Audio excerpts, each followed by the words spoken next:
Huge drama yesterday on the rest day, and today it continued. We covered it on the Lanterne Rouge Cycling Podcast, an emergency reaction to the bomber that Juan Ayuso will be leaving UAE Team Emirates at the end of 2025. But today we had another stage. He remains in the race, 175 kilometers long. We have a soft mountaintop finish, 9Ks at 6%, the belagua. This is where Remco won from the Breakaway 2 years ago. And break formation, we didn't see most of it, but it went for ages. It went for so long that it was still going when coverage started. There had been a big crash. Garcia Piana abandoned. Jorgensen's at the medical assistance vehicle, and there's groups all over the road. Now, a difference from the other day is that Trek, you could see, wanted to be in the break. They had Baggioli jumping. They weren't trying to control. And we see UAE, they jump, and then Visma reacts strongly. The whole team almost is sprinting after this rider. Maybe it's Pellizzari in the white jersey, but it looked like a UAE. Maybe they don't want UAE in the break. And then suddenly there's two UAE Visma bridging across, and you see that it's the red big helmet of Jonas Vingegaard. So, I mean, initially I thought, is there like a real danger, and is Almeida in the breakaway ahead? Or then I thought on this descent, maybe he wanted to take the descent in front for safety because, yeah, he's leading the race apart from Tran in red, 30 seconds ahead of him. But then they look back, and then the descent is over. And I think Campenaerts and Vingegaard were just having some fun in break formation. They were like, why not give it a go? Because, yeah, this is now no longer on these big roads on the flat. This is no longer just trying to stay ahead of a split or something. They're literally at the front of the race. Sheffield doesn't pull with them because he knows, a breako with Vingegaard is going nowhere. And so the counter-attacks come. Frigo attacks from the breakaway. Then Q365, again, like Trek, they don't want to control. They want to be in the breakaway. And UAE try probably for the 100th time this day with Javine going across with Mikel Bjerg. Or Luis Aulas with them. He sees the two UAE with him, and he's like, Bjerg is a truck. He can pull for me. And this was the last of the riders really getting into this big move. So it was a big break. 30 riders. Bahrain set to start controlling. The closest on GC was Lesurf. Stana Mitic goes across, as well as Archie Ryan. The former teammates, the lads, they were the last men to get across on the last climb. And then Mikel Bjerg, he has a stunning day today, and he shows how good he can be on this sort of terrain. He pulls in the break, creates the gap. Jay Vine, not an armchair ride, but it helps that Jay Vine, who's the stage favourite from the break, he had to have a teammate like Bjerg in the break because everyone was going to attack Vine. On the second last climb, they already started attacking him. Javier Romo, Movistar had two good options, Castrillo and Romo. Bjerg gets to work controlling that gap. Eventually, Vine bridges across to it. He probably also wanted the KOM points. Romo, though, goes over the top clear. Not a huge gap. He's a good descender, though, but it's more a pedaling descent. And then Vine gets across to him, and he probably thinks, I'm confident I can beat Romo.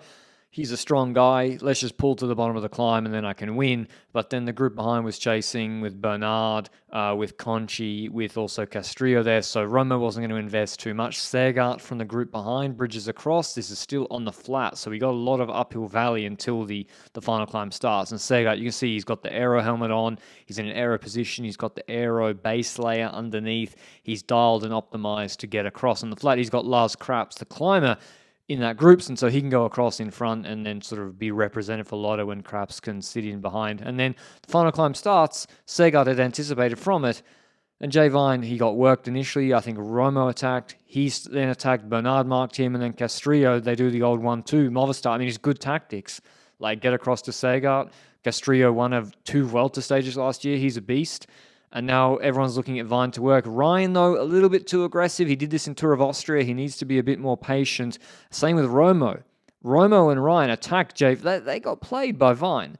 Vine's pretending like he's got no legs. Bernard's not falling for it. We'll see what happens there later. Back in the GC group, we see Ivo Oliveira in front of Ayuso looking for an order. And Juan Ayuso gives the head nod and says, send it. And indeed, that is what UAE Team Emirates did. It's not the hardest climb. The first 5Ks are about 7%, more or less. Vingegaard's there with Jorgensen looking pretty solid. And you wouldn't expect huge gaps on a climb like this, but we didn't expect huge gaps on a climb like Stage 9. And when Ayuso pulls off, they've put a really big dent into the gap. Großschartner, I think, pulled before Ayuso. They just didn't show it. And now Bjerg is the satellite rider. He's pulling. The red jersey's dropped. It's not looking good for him with over 6Ks to go, maybe 7Ks to go for the GC group.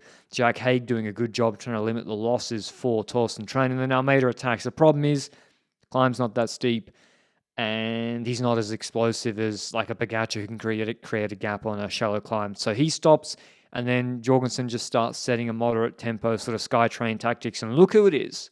Cue Jaws music. Joao was bluffing. He bridged across to Romo, dropped him, bridged across to Archie Ryan, dropped him, and then he bridges across to Pablo Castillo, and seemingly without really trying, maybe grinning, maybe grimacing, both of them definitely under pressure, Vine drops Castillo with 5Ks to go. So that's all she wrote for the stage. No one's going to bring back Vine. He was going clear for his second stage win. Almeida attacks Vingegaard for the second time, but Vingegaard's locked onto the wheel. We see Pidcock good again. Pidcock was good on stage 9. He's moving up the GC standings just by following. And we see Riccitello. I mean, I think he's going to walk the white jersey. He bridges across, dropping Hindley and Pellizzari when Almeida was putting the hurt on the second time. So when the climbs get steeper, I think Riccitello is going to really come into his own, and he's going to put Pellizzari under pressure for that white jersey. So that was the group of 5. Jorgensen does the same thing, Skytrain pace. Eventually, I think Pellizzari might come to the front. But yeah, Vine's walking away with another victory. Pablo Castillo. Movistar did the right thing. They tried their best. It just didn't work out. Pellizzari sets a pace because Felix Gall was dropped. Gall, Bernal, and Trine were dropped. Vine tells the team over the radio, I've won the victory. And so, yeah, Red Bull, Bora Hansgrohe, they got 2 guys up there on GC. Why not secure just more time on the others, which they do, a good 30 seconds or so on, but no bonies because Ryan and Romo survived. Vine was the stage ahead of Castillo, Romo, Ryan, then it's Pidcock, Ciccone, Hindley, Jorgensen, the serve, Almeida, Vingegaard's also in that group. A larger gap to Trine and Bernal. Here's what the Australian had to say after the race. Yes, how did you build this victory? Going in the breakaway first, and how did you make your moves then?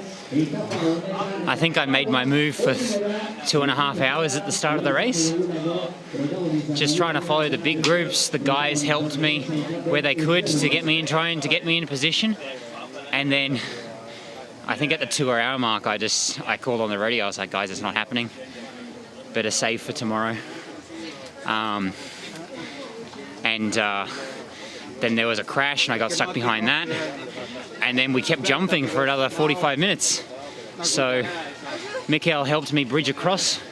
I thought that was the hardest part of the race until I got to the final climb, and then that quickly turned into the hardest part of the race. In terms of the Clasificación General Provisional, Vingegaard is back into red because of Trine dropping by 26 seconds. Almeida on 38 seconds. Pidcock 58 seconds. So he's looking good for a podium right now. Pidcock, Ciccone didn't look so good on this climb. So we'll see what happens. The rest of the top 10 is really, really tight.